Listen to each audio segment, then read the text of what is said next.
Daredevil has a complicated history in that we're not totally sure how much of the Netflix series is going to be considered fully canon within the MCU. However, recent developments have seemingly confirmed that Daredevil Born Again is a continuation from many of the character and story arcs from that Netflix series. Either way, knowing where Daredevil comes from will only enhance your enjoyment of Daredevil Born Again, coming to Disney Plus on March 4th. And so, we're here to help. We're going to tell you everything you need to know about Daredevil in just a few minutes' time. Let's begin. The first season of Daredevil released on Netflix in 2015, and that's where we meet Matthew Murdock, aka Daredevil, his friends and co-workers, Karen Page and Foggy Nelson, and his arch-nemesis Wilson Fisk, aka Kingpin.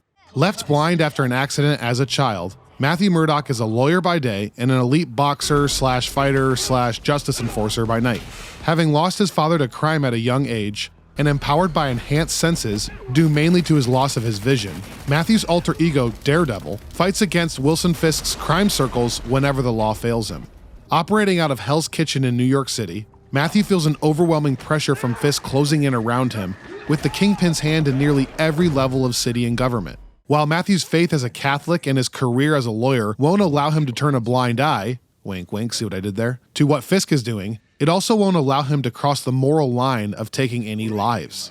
While Matthew, Karen, and Foggy attack Fisk and his crime circles from a legal standpoint, Daredevil takes a much more physical approach. It's only with great struggle and by beating up a bunch of bad guys, no seriously, there's like a lot of violence, that Matthew finally manages to lock Fisk in prison once and for all. Or so we think. Not too long afterward, we are introduced to the Punisher, an ex-military fanatic named Frank Castle. After his family was an innocent casualty of a drug bust gone awry, Frank Castle is hellbent on ending injustice by murdering all those who he feels deserve it. Daredevil and the Punisher have a unique relationship in that while Matthew can understand where the Punisher is coming from, he disagrees with his methods of taking lives. Meanwhile, Karen is empathetic towards Frank Castle, the Punisher, and seeks to learn more about him and just maybe help exonerate him from his crimes as well. But when Matthew unintentionally ends up being forced to help Frank fight his way out of a sticky situation, Frank opens up to Matthew before willingly allowing himself to be captured by the police. The hard-earned peace and quiet is short-lived though when Matthew's ex-lover, Elektra Nachios, shows up unexpectedly at Matt's apartment.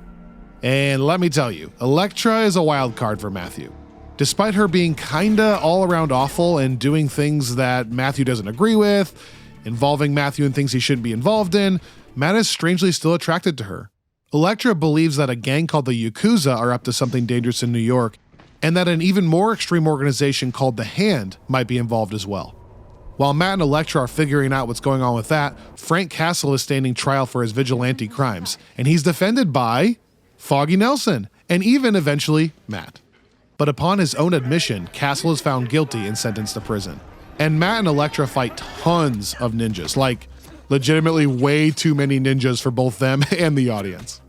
While in prison, Fisk realizes that Castle may be an asset for him as he seeks to regain control of the criminal underworld, and he arranges for Castle's escape from jail. When Castle escapes, he hunts down and kills the man who he believed was responsible for the death of his family. And when even more ninjas attack Matthew and Elektra sacrifices herself in an effort to allow Matthew, with the help of the newly released Punisher, to defeat the rest of the ninjas. But wait, eventually Elektra is brought back to life. Yeah, it's kinda hard to explain.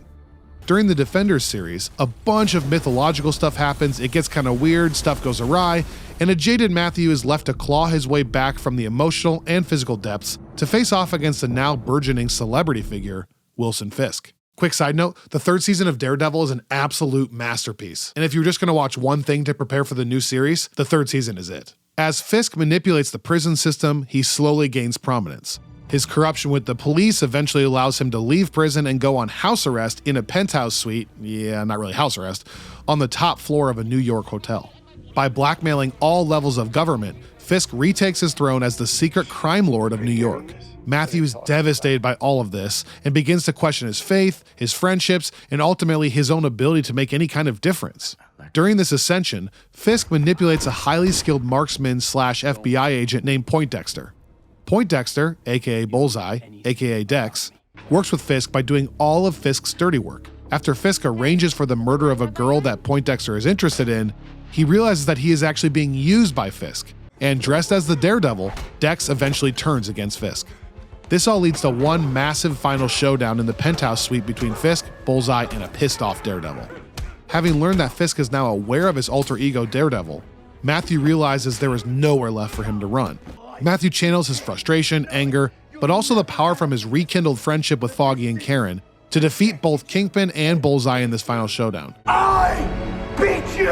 And ultimately, Matthew decides that killing Bullseye or Kingpin is a line that he just cannot cross. Fisk is sent back to jail, and a paralyzed Poindexter is seen having surgery to repair his broken back. All of that happened on Netflix, but when Daredevil Born Again launches on Disney+, it won't be the first time that we have seen Matthew Murdock in the Marvel Studios era either. Matthew made a cameo appearance as Peter Parker's really good lawyer in Spider-Man No Way Home. And soon after, we saw Matthew debut some new Daredevil duds in Disney Plus's She-Hulk, where he joined forces with Marvel's other super lawyer, Jen Walters, aka She-Hulk. Near the end of that series, we get confirmation that Murdock will be headed back to Hell's Kitchen to resume his daredeviling. And that wasn't the last time we saw Kingpin, aka Wilson Fisk, either. During the events of Hawkeye, we see that he is back to his crime-running ways. Wait, how did he get out of jail again? Then in Echo, we saw yet another side of Fisk, now through the eyes of Maya Lopez, the fierce fighter he raised as a daughter, after having her actual father killed. After Maya rejects and humiliates him, Fisk deals with his frustration in a super normal, very healthy kind of way, like running for the mayor of New York City. So now with Matthew, Karen, Foggy, and even Poindexter and the Punisher back in New York, and Wilson Fisk set to become the mayor, we've got a ton of burning questions. Like, how far will Kingpin's criminal circles reach? And how will Matthew handle the pressure of his nemesis being celebrated as a hero again? How long can Matthew keep his identity as Daredevil a secret from the general public? And how will all of this impact Marvel's other New York City-based heroes like Spider-Man and soon the Thunderbolts? We'll be discussing all of this and more right here on this podcast on March 4th when Daredevil Born Again releases on Disney+. Be sure to subscribe below and we'll see you then.